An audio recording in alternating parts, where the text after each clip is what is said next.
Call the regular Dixon County Commission meeting ordered April 19th, 2018. Please stand for the flag salute.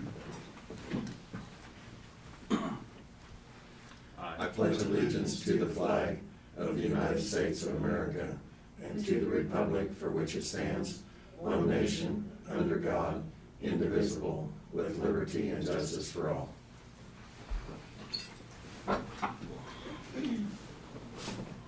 Approval of the agenda with no additions. I'll make that motion. Second. Then moved and second. Any other discussion? If not, all those in favor say aye. Aye. Opposed? Motion carried. Consent agenda, minutes of the April 12th meeting, payroll of $360,079.51. Wire payments for utilities of $7,250.84, and abatements of $18. I move that we approve the consent agenda. Second. Been moved and second. Any other discussion? If not, all those in favor say aye. Aye. Opposed? Motion carried. Commissioners' comments and committee reports. Lynn, you want to lead off? We had a Central Kansas Mental Health Board meeting on Monday. And of course, a lot of the discussion is that they are now going around to the counties that we are part of, preparing for their budget requests. And that's really all I have. Thank you, Lynn. Vern? Yes, this last week I did sit in on a little bit of the floodplain presentation that they had over the Civic Center. Yesterday I had my juvenile detention meeting down at Junction City, and we approved something that we've talked about in the past, but just decided to see if we could implement.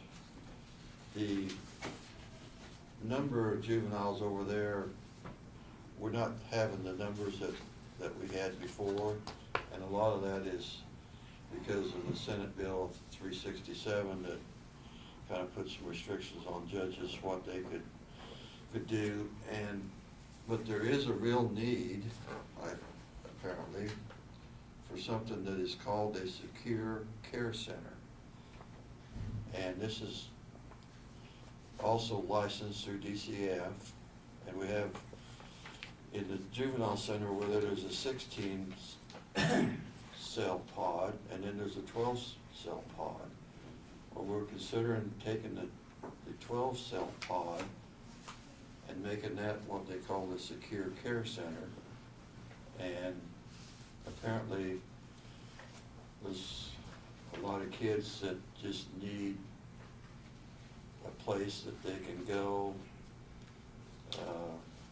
whether it's DCF that's taking them out of custody, that need to have a place for them for a while. But anyway, the Geary County School District will provide a teacher for these, and they will be set up with school desks in it. And Geary County School District apparently is going to provide a lot of, we're not going to have to change the facility, spend very little on changing the facility to qualify for this. So what it's going to do, DCF will pay $225 a day for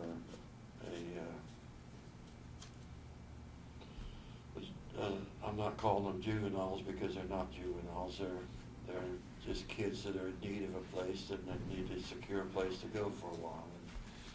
And so apparently we feel like it could be a good revenue source for us.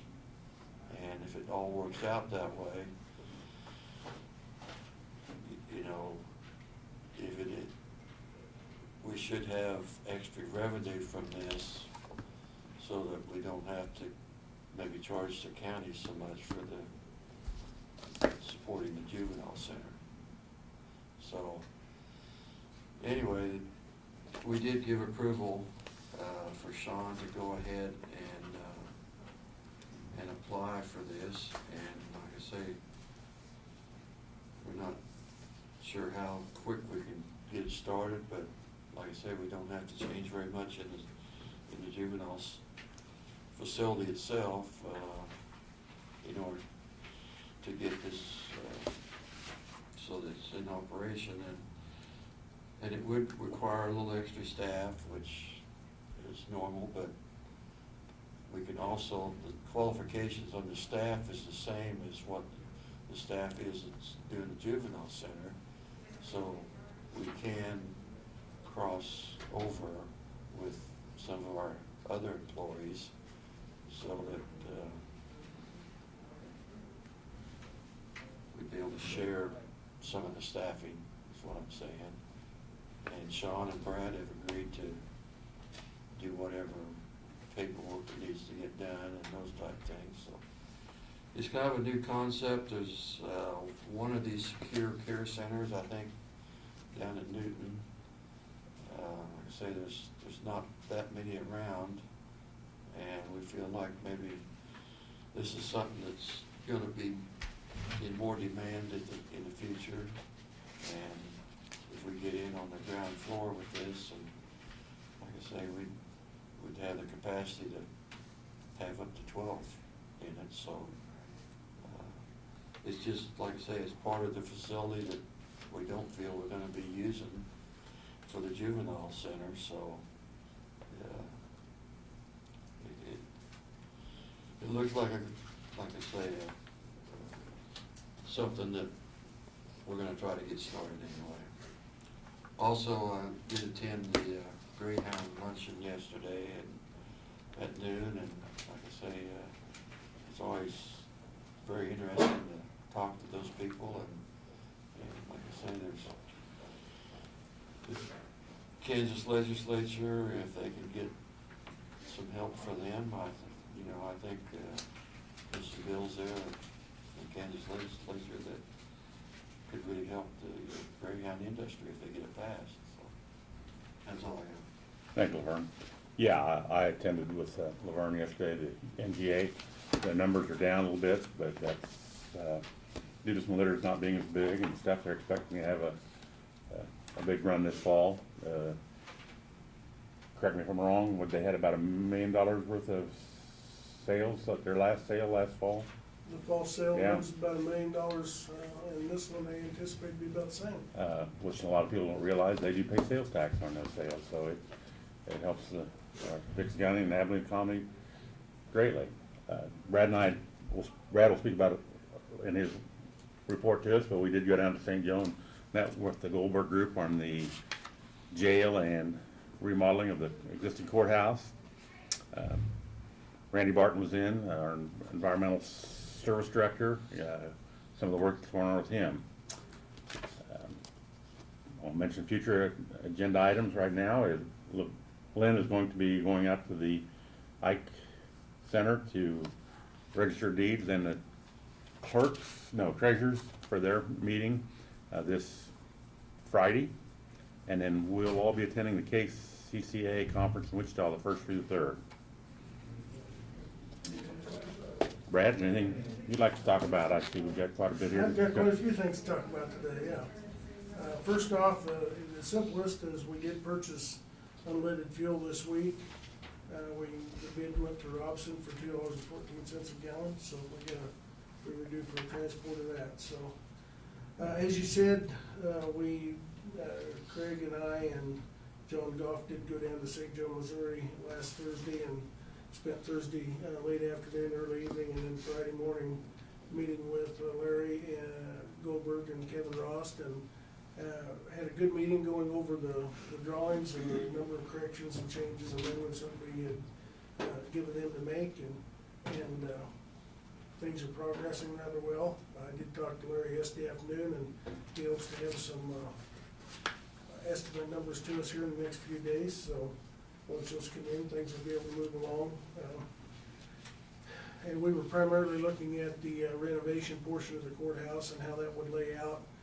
They do have the jail portion of it laid out as well.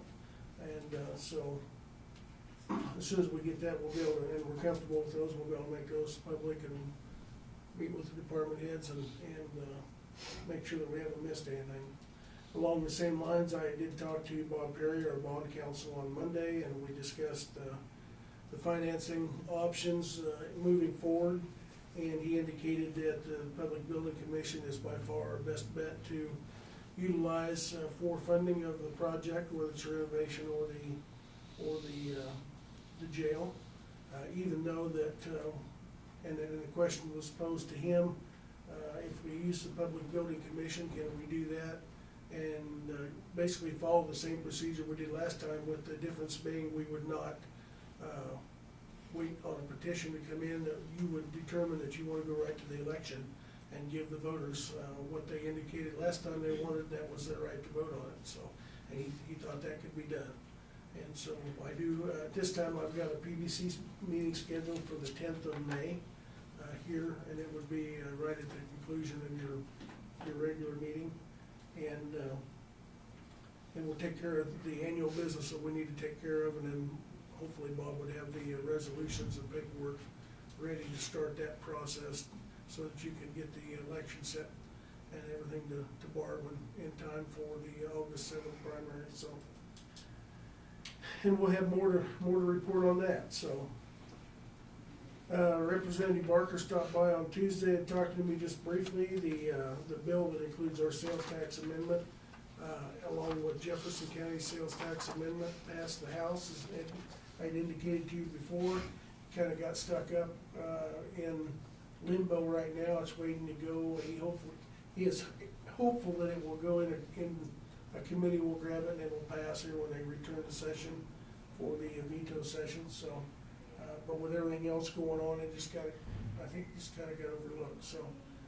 But he's confident that they're gonna do their best to try and get it into one of the exempt committees so that it can go forward with something else, so. Tuesday was our auction on Purple Wave on a number of items that you had declared as surplus. And I'm very pleased to say that those items gained a total of almost $89,000, with the motor grader being the big ticket item of $47,850, and then the New Holland tractor that we sold brought in $20,350. So things went very well, and we had a huge number of calls that came in Monday and Tuesday right up to the final minute of the auction, inquiring about those two items, and so they apparently were very popular. The motor grader I saw this morning is going to down to Texas to an asphalt paving company bought it, so. But again, $89,000 is nothing to scoff at, so it was well worth doing the auction, so. Question on that, Brad. Yeah. Does that go back into our equipment reserve, or how do we handle that money? It'll go back into the general fund to start with, and then how Janelle divides that out within the budget will be up to you guys, so. Okay. But I believe by statute it has to go back into the general fund. I didn't know if there was, by statute it has to go, we can't designate it to go to the machine fund where the money, okay. No, but once you put it in the general fund, of course, at Right. the end of the year, you delegate out to go to those special carryover funds, is up to you. In other words, that money would be less that we'd have to put in. than It we would normally be, put. you wouldn't have that. Okay, You wouldn't have that $89,000 to be able to yeah, deal with putting it into some of those carryover funds. Thank you. So. And you've got a sheet there in your packet that shows each one of those items and what they brought too, so. We were notified when John and Martin met with the contractor on the Union Road Bridge project earlier this week, that project will be delayed to possibly start date being the end of May. And that reasoning is one simple reason: they're having difficulty getting steel for the project. They indicated that when our president put the tariffs on steel products, that threw a helter-skelter into the purchasing of steel. And luckily, the Eden Road project, they had already purchased and their steel was on the way. But on the Eden Road project, it was not, and so it threw a delay and most probably an extra cost into it. That extra cost won't be borne by us because it was a bid project, but the contractor's gonna have to most probably pay an extra cost. But it will delay us on the start date, and we'd hope to get it done early to try and get as much done as we could before harvest, but at this point, we're kind of at the mercy of purchasing steel, so. So that road will be closed during that process? That road will be closed during that period. The nice thing is, if you're familiar with that area, it is only 2 miles west and then 3 miles south to K4. So, and there's a good all-weather road, gravel road to get around for the locals, but we will not have a designated detour. It'll just be signed both at, I'm sure, Woodbine and at K4 that the road's closed ahead to through traffic, so. Progress on Rain Road. Rain Road, as far as I know, I haven't heard anything this week, so I assume it's going well. We did drive by and took a quick look yesterday of Eden Road, and I know Martin's been out there regularly, looked at both of them, but Eden Road's going well. I'm gonna guess there may be 20 to 25% across it now with the bridge decking removed and the new forms put in place. So they're just starting from the south, or from the north and moving south as they go, and as they remove the slabs, they cut it up in squares so they can remove it. As they remove it, they're putting down the forms of the sheeting so that they can walk across and maneuver, so. Going slow, but I think given the fact that if you consider what they're doing, it's going pretty good, so. Along that lines, Road and Bridge had interviewed a couple of people. They did have a vacancy, and they made a conditional offer to one person yesterday, and if that person passes their testing and the physical agility and stuff, I think they're scheduled to start here in 2 weeks, so Martin's got somebody to fill that vacancy. In your package, you've got a couple policy updates that both of them have to do with equal employment opportunities and harassment, and our harassment policy when it comes to the primary changes being in, as it relates to sexual harassment that have been made both with federal law and state laws. So I give you copies of those, so in the next week, we'll put it on the regular agenda for the next week to deal with, but that'll give you an opportunity to review those if you have any questions. Most of that is actually common sense, but it's stuff that needs to be in the policy, so.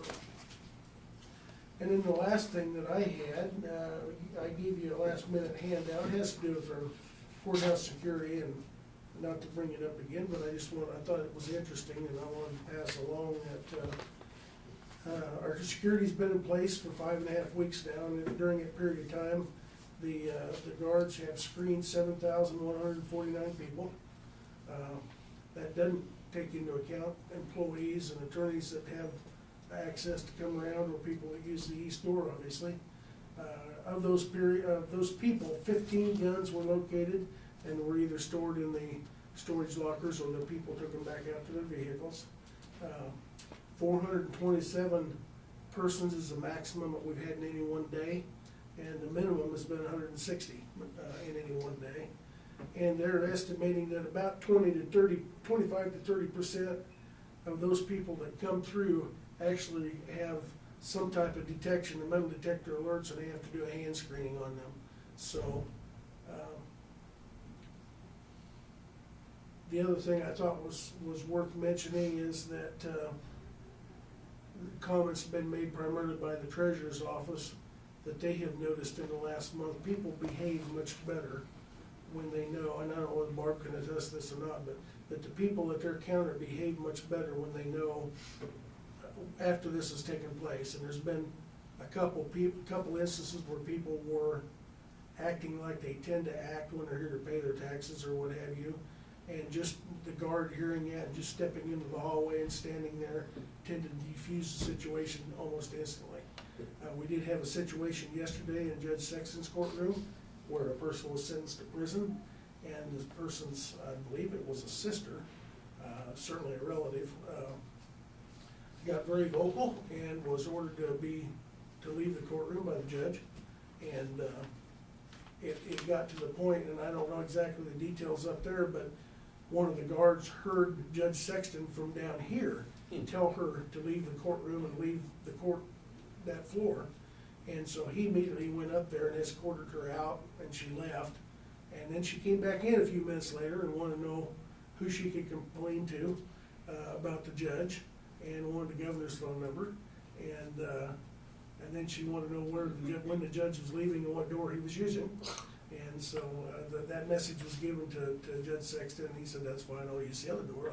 It's not the door I use. So long story short, there are some other benefits, and there's some incidents that happened, And not that that would have, well, I guess knowing Judge Sexton, it probably had to escalate to a degree. If he had to remove somebody from the courtroom, it was certainly justified, so. but Well, it that- goes back to what they talk about, the emotion is high. Absolutely. Sometimes in those situations, and it's just an extra level of protection. Absolutely, so having someone there to get on it immediately and deal with the issues, so. I think that's all I've got, so.